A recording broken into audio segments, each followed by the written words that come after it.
नमस्कार। अजय मेरू एक्सप्रेस की podcast series के दूसरे एपिसोड में एक बार फिर से आप सभी का स्वागत है। आज के इस पॉडकास्ट को लाने का मेरा एक ही उद्देश्य था कि हम राजस्थान विधानसभा चुनाव परिणामों के ऊपर थोड़ी चर्चा करें और जानें कि इसमें क्या कुछ खास हुआ, क्या कुछ ऐसा था जिससे जनता के मन की बात सत्तारूढ़ पार्टी के लोग नहीं भांप पाए और जो परिणाम आए वो आश्चर्यजनक तो नहीं कह सकते हैं, लेकिन हाँ चौंकाने वाले जरूर आए। 5 करोड़ की जनता के मन में क्या था, यह सब मतदान के दिन ईवीएम के माध्यम से मशीन में कैद हुआ। फिर कल यानी 3 दिसंबर को जब मतपेटियां खुली, ईवीएम खुली, तो 5 करोड़ के लगभग का राजस्थान और उसके मतदाताओं के मन में क्या कुछ था वो एक बहुत बड़े जनादेश के रूप में निकल करके सामने आया। आज के इस पॉडकास्ट का जो मैंने टाइटल रखा है वो है राज बदला, रिवाज कायम रहा। कमोबेश 3 दशकों से ये राजस्थान में परंपरा आप सब जानते हैं कि बनी हुई है। एक बार भाजपा, एक बार कांग्रेस की सरकार ने चाहे काम अच्छे किए हों या जनहित के हों ना हो, वो किस कसौटी पर रहते हैं ये बात दिगर रहती है।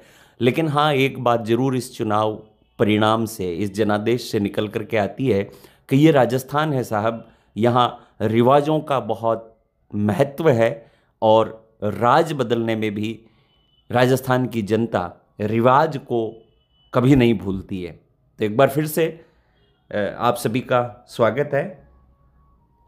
जब ईवीएम खुली और परिणाम सामने आए तो भाजपा 115 सीटों पर आई, कांग्रेस सिमट करके 30 सीटों के नुकसान के साथ 69 पर आ टिकी और बाकी जो अन्य लोग थे वो इस बार 15 पर ही पहुंच पाए।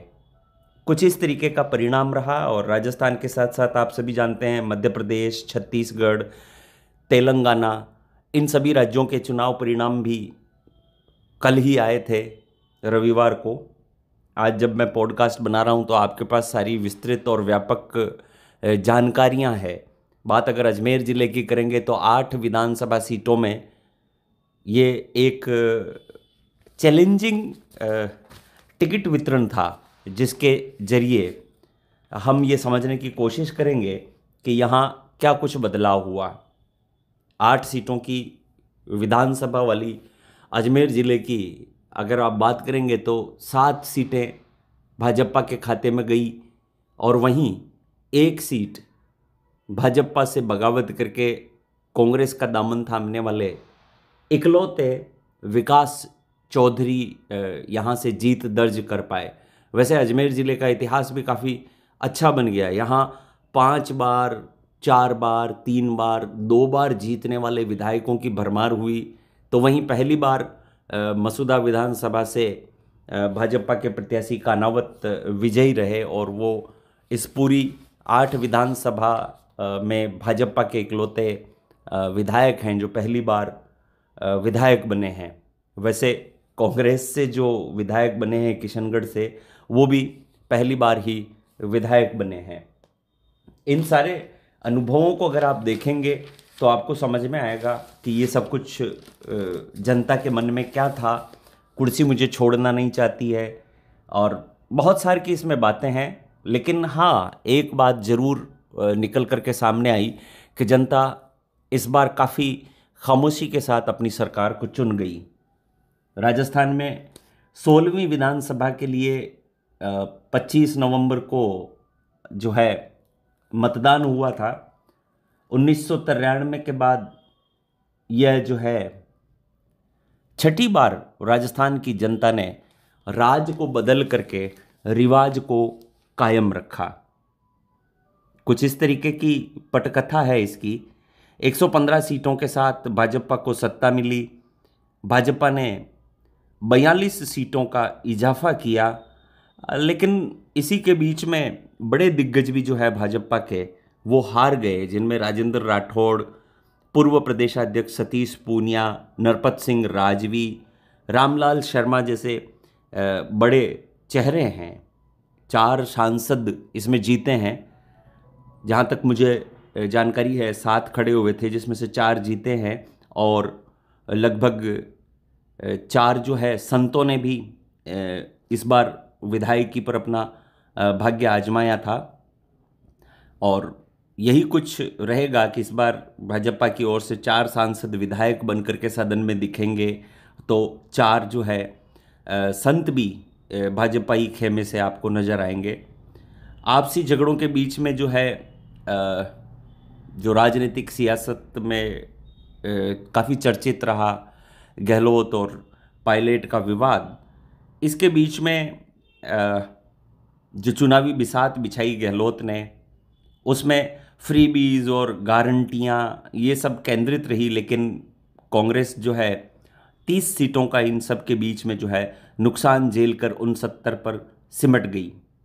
बड़े चेहरों की अगर कांग्रेस की बात करेंगे तो अशोक गहलोत, महेंद्रजीत सिंह मालविया, सुभाष गर्ग, शांति धारीवाल, ब्रजेंद्र ओला, प्रदेशाध्यक्ष गोविंद सिंह डोटासरा, सचिन पायलट, ये सब तो जीत गए। लेकिन गहलोत की कैबिनेट या मंत्रिमंडल के प्रताप सिंह खाचरियावास, विश्वेंद्र सिंह, प्रसादी लाल, रमेश मीणा, प्रमोद जैन भाया, बीडी कल्ला, रामलाल जाट, ममता भूपेश, शकुंतला रावत सहित कमोबेश 17 मंत्री जो हैं वो हारे हैं। और इसके साथ ही जो वर्तमान अभी जो विधानसभा समाप्त हुई हैं, उसके स्पीकर सीपी जोशी भी इस चुनाव में हार गए। थर्ड फ्रंट की अगर आप बात करेंगे तो ये पिछली बार से 12 सीटें कम ला करके 15 पे ही काबिज रहा। चुनाव मैदान में पहली बार जो है भारतीय आदिवासी पार्टी यानी कि बीएपी को जनता ने 3 सीटें दिया और उनकी हौसला अफजाई की। आरएलपी की अगर बात करेंगे तो पार्टी के जो मुखिया हैं सांसद हनुमान बेनीवाल, वो ही केवल जो है जीत पाए हैं। और बसपा से इस बार 2 सीटें उनके खाते में आई है, तो आरएलडी की जो है 1 सीट आई है। पिछले 2 लोकसभा चुनाव में भाजपा जो है 25 की 25 सीटों पर जीतने में लगभग कायम रही हैं। और अगले चुनाव में भी जो मुख्यमंत्री का चेहरा होगा वो इसी बात को लेकर के बनाया जाएगा कि लोकसभा चुनाव कौन जितवा सकता है, कौन सा चेहरा यहाँ योग्य रहेगा। इसी को लेकर के अब पूरी की पूरी जो है भाजपा की प्रक्रिया चल रही है। नरेंद्र मोदी और भाजपा ने एक कहा था कि जनहित की कोई भी योजना जो है वो इस वर्तमान सरकार की बंद नहीं करेंगे। और भाजपा शुरू से ही जो है फ्रीबीज के खिलाफ रही है। तो ऐसे में अपन उम्मीद कर सकते हैं कि कुछ ऐसी योजनाएं हो सकती है जो पिछली सरकार लेकर के आई हों, और अब जो नवगठित सरकार बनने वाली है, नई सरकार, वो उन योजनाओं को बंद कर सकते हैं। तो मोटा मोटी कुछ की पॉइंट्स निकल करके आते हैं। जैसे गुर्जर मतदाताओं का जो रुख रहा वो बहुत स्पष्ट था। गुर्जरों की जो नाराज़गी थी वो इस बार मुझे लगता है कांग्रेस के ऊपर भारी पड़ी। पिछली बार कांग्रेस के 7 जो है उम्मीदवार जीते थे और इस बार केवल 3 ही जीत पाए। भाजपा ने इस बार 10 के करीब गुर्जर प्रत्याशियों को टिकट दिया था, जिसमें से 5 जीते हैं, यानी कि 50% भाजपा यहाँ सपोर्टिव रही और उन्हें गुर्जर मतदाताओं का जो है साथ मिला। इस विश्लेषण में अगर हम ध्रुवीकरण वाले विषय पर भी बात करें, जो टीवी की डिबेट्स में, लाइव शोज़ में काफ़ी कुछ चर्चित रहा, तो भाजपा ने इस चुनाव में एक भी मुस्लिम चेहरे को जो है प्रत्याशी नहीं बनाया। और मुस्लिम बहुल क्षेत्र जो होते हैं उनमें भी संतों को टिकट देकर एक ट्रम्प कार्ड खेला गया और वो मेरे हिसाब से चारों की चारों सीटें थी शायद, तो वो वहाँ जीत हासिल कर पाए। और कांग्रेस 15 के करीब जो है मुस्लिम चेहरों पर उन्होंने दांव खेला था और उसमें से मैं केवल 5 ही जीत पाए। इसके अलावा बागियों की जो आप बात करेंगे तो वो भी काफ़ी रोचक रही।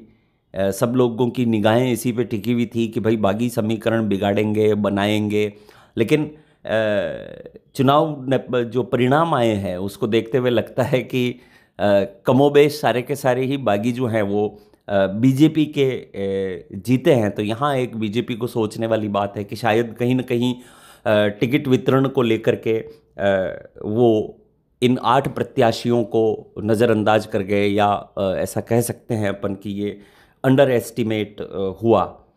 सरकार जो अभी रुखसती ले रही है उसके खिलाफ एंटी इनकम्बेंसी तो नहीं थी, कहीं भी इस तरीके का माहौल नहीं देखा गया कि सरकार के खिलाफ एंटी इनकम्बेंसी हो या उनके खिलाफ जनमानस ने फैसला ले लिया हो। लेकिन अगर आप इंडिविजुअली देखेंगे तो इस सरकार के 17 मंत्री जो है वो हारे हैं। तो कहीं ना कहीं ऐसा लगता है कि जनता जो है नए चेहरों को देखना चाह रही थी। रिपीट रिपीट रिपीट वाला जो फंडा है कांग्रेस का, वो शायद फिट नहीं बैठ रहा था जनता के मानस में। और जैसा कल एक चैनल को इंटरव्यू में मुख्यमंत्री अशोक गहलोत के ओएसडी रहे लोकेश शर्मा ने भी इस बात की और काफ़ी कुछ खुल कर के बोला था, तो समझ में आता है कि कांग्रेस नए चेहरों को ज़्यादा तरजीह नहीं दे पाई और इसलिए यहाँ उनको नुकसान उठाना पड़ा। अब अगर मतदाताओं की बात करेंगे तो राज्य में जो फर्स्ट टाइम वोटर्स होते हैं वो इस बार जो है कांग्रेस के लिए 39 और भाजपा के लिए 42% मत प्राप्त कर पाए। यानी कि कांग्रेस का कमोबेश आंकड़ा पिछले चुनाव के बराबर ही रहा और भाजपा ने इस बार जो है लगभग 2.5 से 3% की जो है इसमें सरप्लस स्टेज प्राप्त करी। ये 2.5% जो फर्स्ट टाइम वोटर्स थे इन्होंने काफ़ी सीटों पर भाजपा को जीत दिलाई।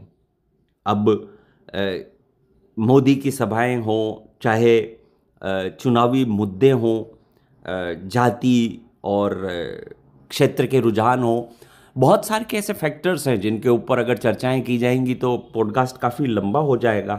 लेकिन मैं ये बताना चाहने की कोशिश कर रहा था कि अगर आप इस चुनाव का विश्लेषण करेंगे तो कुछ चीज़ें निकल कर के सामने आती है कि जिसमें अखबारों की हेडलाइन भी देखी है आपने, जैसे राजस्थान को रिवाजिस्तान के नाम से लिखा गया है और जनता जो है वो एक पोलराइज्ड वोटर के रूप में संगठित हो रही है। वो अब जो है भाजपा की ओर रुख कर रही है। जहाँ तक मोदी का मैजिक का सवाल है वो एक बार फिर से कायम रहा। इस चुनाव में देखने को मिला राजस्थान में कि ये डायरेक्ट इलेक्शन था मोदी और गहलोत के बीच में। भाजपा की ओर से स्पष्ट संदेश दे रखा था कि मोदी हैं तो मुमकिन है, और इसी तरीके से ये जीत के आंकड़े लगातार बढ़ते जा रहे हैं, एक राज्य से दूसरा, दूसरे से तीसरा। ये कुछ पटकथा थी आज के इस पॉडकास्ट की, लेकिन इनका विश्लेषण करके हम ये अंदाज़ लगा सकते हैं कि जनता कितनी खामोशी से अपनी सरकार चुनती है। वो ईवीएम में एक बटन दबा करके खामोशी से अपने काम में लग जाती है, लेकिन जनमानस के बीच में मोदी की जो छवि है या सनातन वाला जो मुद्दा है, या यूँ कहें नए चेहरों पे जो दांव खेलने वाला उनका तरीका है, या उनके समर्पित कार्यकर्ता हैं जो बूथ लेवल पर काम कर रहे हैं। तो काफ़ी कुछ समीकरण जो है वो निकल कर के आएंगे, और इसमें अगर आप ज़्यादा डीप में जाएंगे तो ये भी देखेंगे कि बहुत सारी की ऐसी सीटें हैं जहाँ पर 500 600 वोटों से ही प्रत्याशी जीत पाए हैं। तो एक तरीके से कुछ सीटों पर मुकाबला काफ़ी कड़ा रहा, और कुछ पे ये जो है एक तरफा भी रहा। लेकिन इस चुनाव में काफ़ी कुछ सबक विपक्षी पार्टियां, सत्ता पक्ष की पार्टियां सीख सकती हैं अगर चाहेंगे तो। गहलोत साहब के इतने मंत्री हारे हैं, तो कहीं ना कहीं अब इस सब विश्लेषण को या इन सब चीज़ों को सोचना पड़ेगा कि जनता मुफ्त की जो चीज़ें होती हैं कि भाई फ्री में एजुकेशन मिल जाए, हेल्थ वाला जो फंडा है वो हो जाए, इन सब के बावजूद भी युवा वर्ग जो है खासा ये चाहता है कि भाई हम हमारे पाँव पर खड़े रहें और जल्दी से जल्दी खड़े हो जाएं, राज्य की तरक्की में हिस्सेदारी निभाएं। तो ये एक यूथ के मन में मुझे लगता है कि ये फंडा रहता है कि सरकार ने रोजगार को लेकर के क्या कुछ खास किया है। और राजस्थान में पेपर लीक प्रकरण भी आप लोगों से छुपा हुआ नहीं है, तो वो भी एक मसला हो सकता है। तो बहरहाल काफ़ी कुछ लंबा एपिसोड हो सकता है, लेकिन मैं इसे इन सारांश की चीज़ों को लेकर के आपके सामने आया था। प्रयास अच्छा लगा हो तो इस पूरे एपिसोड को लाइक करना नहीं भूलें, अपने परिवारजनों को, अपने मित्रों को इसे शेयर करना नहीं भूलें, और हाँ, इसे देखते देखते सब्सक्राइब का बटन ज़रूर दबा दें ताकि मेरी हौसला अफजाई रहेगी और मैं कुछ और विस्तृत विवरण के साथ अगले एपिसोड में आप लोगों के समक्ष उपस्थित होऊंगा। तब तक के लिए आप सभी को नमस्कार। अपना बहुत बहुत ख्याल रखिएगा, लोकतंत्र को हमेशा मजबूत बनाए रखिए और अपनी इच्छाओं के अनुसार जीवन जिए, किसी के दबाव में ना आए। और हाँ, इस पूरे चुनावी माहौल में अगर आप लोगों के मनस्पटल में कभी किसी के साथ कोई कटुता रही तो उसे भूल करके अब एक बार फिर से जो है मित्रवत भाव से मिलिए। सभी को एक बार फिर से मेरा जय हिंद, जय भारत। अगले एपिसोड में फिर मिलते हैं।